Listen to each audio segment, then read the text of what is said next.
Friends, welcome to my channel. आज से मैं आपको UP TET, super TET, MP TET की संस्कृत सब्जेक्ट पढ़ाने जा रही हूँ। तो स्टार्ट करते हैं। संस्कृत का पहला टॉपिक प्रत्यय। पहले आप लोग एक बात समझ लीजिए कि संस्कृत से ही हिंदी बनी हुई है, अतः हम कंपैरिजन करके पढ़ेंगे तो जल्दी सीख जाएंगे। जैसे ज़्यादा फर्क नहीं है हिंदी के प्रत्यय में और संस्कृत के प्रत्यय में, कुछ फर्क है ही नहीं, क्योंकि हिंदी के प्रत्यय में भी प्रत्यय पीछे लगते हैं और संस्कृत में भी प्रत्यय पीछे लगते हैं। तो आइए चलिए पढ़ते हैं प्रत्यय। तो हेडिंग डाल लीजिए आप, प्रत्यय। अब हम संस्कृत के जो प्रत्यय होते हैं, संस्कृत में धातु अथवा शब्दों के बाद प्रत्यय जोड़कर नए शब्दों का निर्माण किया जाता है। अर्थात जिनको धातु अथवा शब्दों के बाद जोड़ा जाता है उन्हें हम प्रत्यय कहते हैं। ठीक है। प्रत्यय क्या होते हैं? दो प्रकार के होते हैं। हिंदी में भी प्रत्यय दो प्रकार के होते हैं। ठीक है।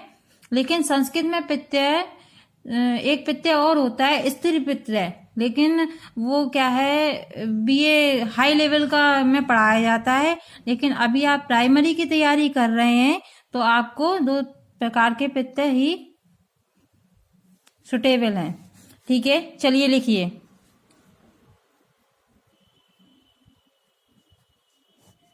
संस्कृत में धातु अथवा शब्दों के बाद प्रत्यय जोड़कर नए शब्दों का निर्माण किया जाता है। अर्थात जिनको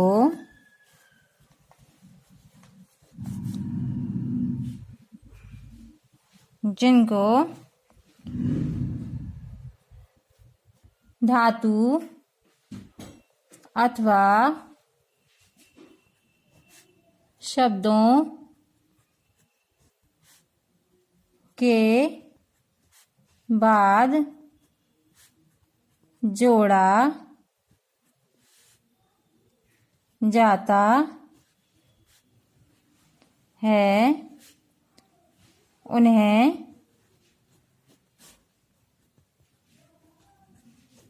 प्रत्यय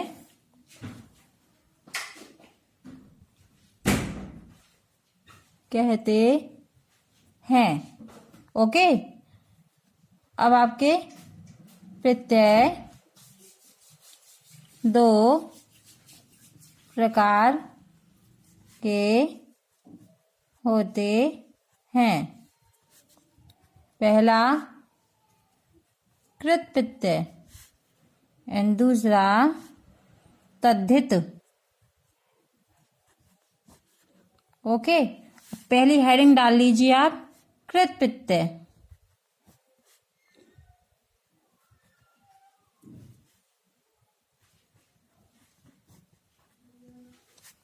अब क्या होता है कृत प्रत्यय में? जिस प्रत्यय को धातु के अंत में या बाद में जोड़कर संज्ञा, विशेषण अथवा अव्यय शब्द निर्माण बनाए जाते हैं या निर्माण किए जाते हैं, उन्हें कृत प्रत्यय कहते हैं। ठीक है, लिखिए अब इसकी डेफिनेशन।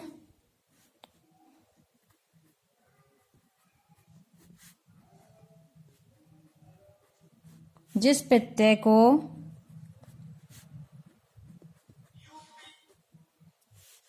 धातु के अंत या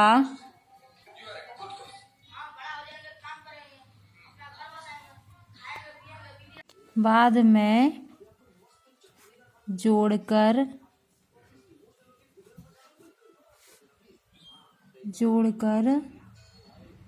संज्ञा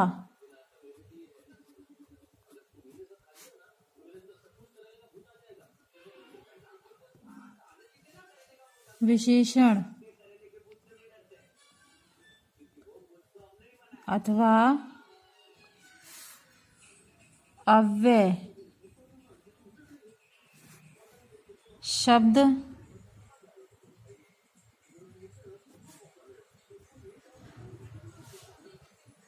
निर्माण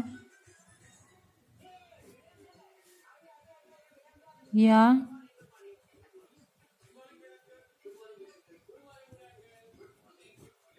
बनाए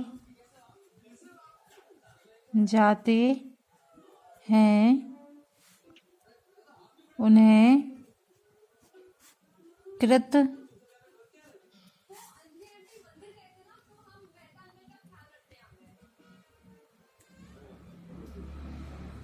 प्रत्यय कहते हैं।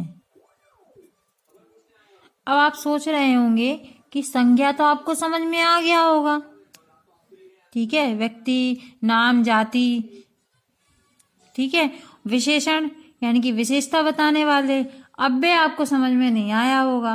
अव्यय का अर्थ क्या होता है कि जिसमें कोई लिंग ना हो, ना स्त्रीलिंग ना पुरुषलिंग, उसको हम क्या बोलते हैं? अव्यय। ठीक है, लिखिए, आप हेडिंग डाल लीजिए अव्यय। एक छोटी सी डेफिनेशन लिख लीजिए ताकि आपके हमेशा के लिए हो जाएगा। जिसमें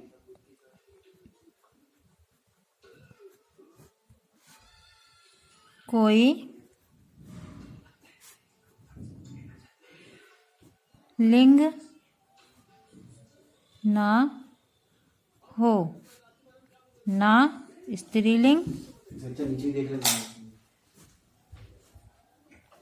ना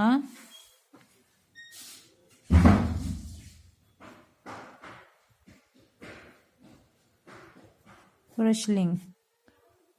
ओके, आप एक नोट डाल के लिख लीजिए कि कृत प्रत्यय के योग से बनने वाले शब्दों को कृदंत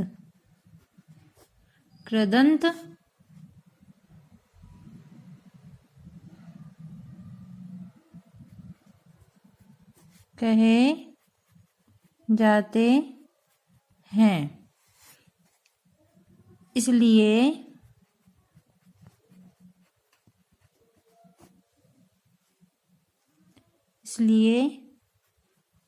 कृत प्रत्यय को कृदंत भी कहते हैं। अब इसका पहला जो प्रत्यय है कृत प्रत्यय के अंतर्गत, वो पहला प्रत्यय हैगा कृत। आधा का होता कृत प्रत्यय। इसमें क्या शेष रहता है? ता शेष रहता है। ठीक है, तो इसमें ब्रैकेट में लिख लीजिए आप कि ता शेष रहता है। अभी आपको समझ में नहीं आ रहा होगा, अभी एग्जाम्पल करवाएंगे तो आपको सब समझ में आ जाएगा। अभी आप हेडिंग लिख लीजिए, अभी आप इसकी डेफिनेशन लिख लीजिए। इसमें ता शेष रहता है, ठीक है। अब इसका जो प्रयोग है वो भूतकाल में होता है, भूतकालीन क्रिया या शब्द विशेषण के लिए किया जाता है। लिखिए, इसका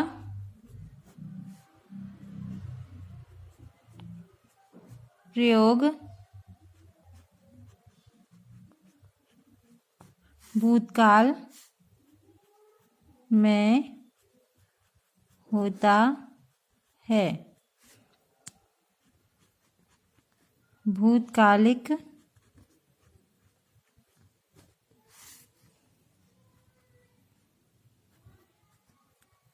क्रिया या शब्द विशेषण के लिए किया जाता है। ठीक है, आगे लिखिए कृत कित। कित इसको बोलेंगे कित। कित प्रत्यय, सॉरी मैं भी गलत बोल रही थी। कित प्रत्यय में कर्ता में तृतीय विभक्ति, तृतीय विभक्ति का प्रयोग किया जाता है और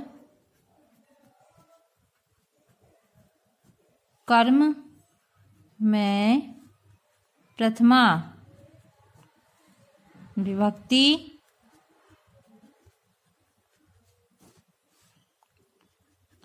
होती है।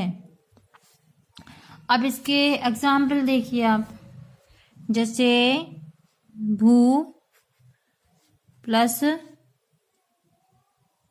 कित तो क्या हो जाएगा, भूतः। आ गया ता पीछे, ता क्या रहता है, शेष रहता है। अब एक दो एग्जाम्पल और देखिए, क्र प्लस कित बराबर कृत, कृतः। फिर पा प्लस कित बराबर पीत, क्योंकि पा का पी हो जाता है। कुछ चीजें आपको थोड़ा देखना पड़ेंगी, समझना पड़ेंगी। अब ऐसा करिए आप लोग,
चलिए अब आप लोगों ने इसको उतार लिया होगा। अब आगे का देखते हैं, आगे के और एग्जाम्पल देखते हैं। इसमें आप एक चीज समझ लीजिए, अपन लोग हिंदी पढ़ते हैं हम लोग, तो हिंदी में लिंग कितने होते हैं, दो लिंग होते हैं, स्त्रीलिंग और पुरुषलिंग। लेकिन संस्कृत में 3 लिंग होते हैं, स्त्रीलिंग, पुरुषलिंग और नपुंसक लिंग। अब एक नोट डाल के लिख लीजिए तो आपके सारे फंडे क्लियर हो जाएंगे। जैसे हमने अभी एक एग्जाम्पल बताया था भूथा, पहला एग्जाम्पल। तो अगर हम भूता में पीछे विसर्ग लगा हो, अगर विसर्ग लगा होगा, लिख लीजिए, अगर शब्द में विसर्ग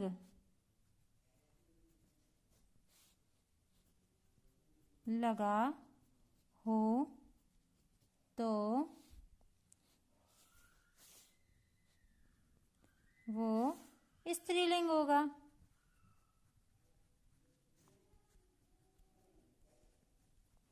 ओके, आगे भूता में पीछे एच डंडा लगा होगा। अगर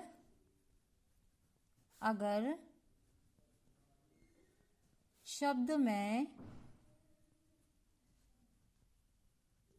डंडा लगा हो तो पुल्लिंग होगा।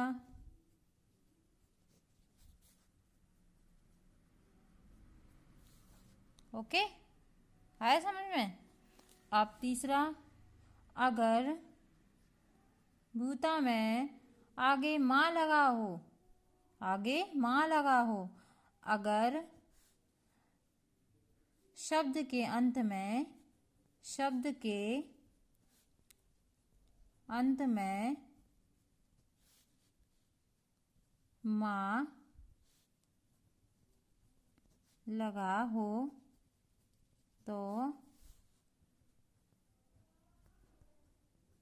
नपुंसक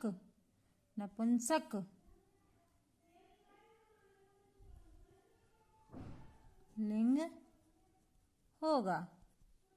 ठीक है,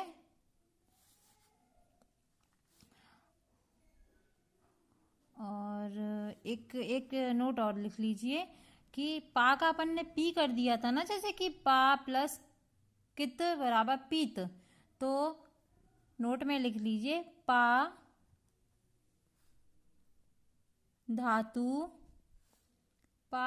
का प्रयोग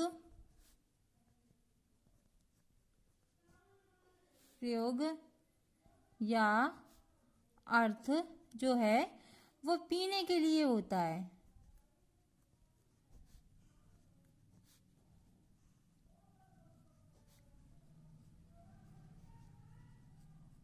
इसलिए पा का पी हो जाता है। अब चलिए 4 एग्जाम्पल और लिख लीजिए।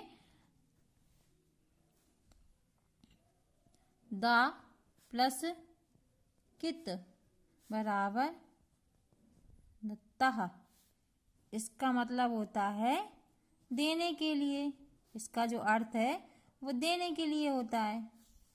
फिर गम प्लस कित बराबर गत्तः, माँ इसमें क्या हो जाएगा, हट जाता है।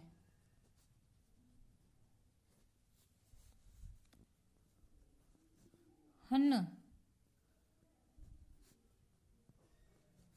कित बराबर ताह जे, इसका मतलब जो अर्थ होता है वो होता है हनन करना या नुकसान पहुंचाना।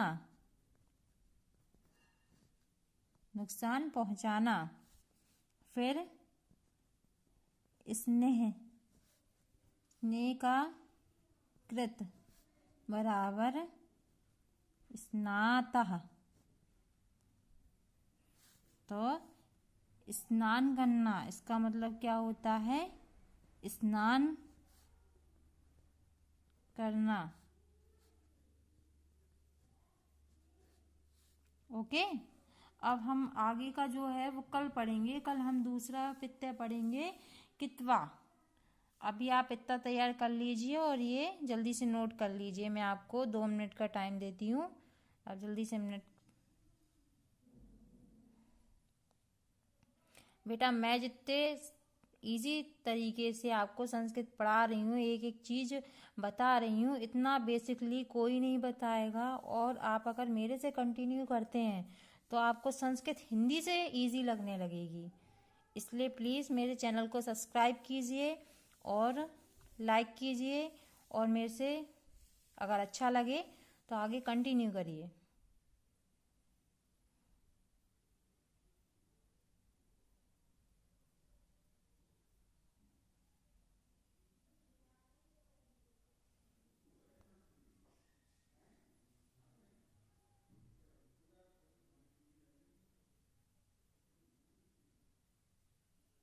Okay, bye bye, take care.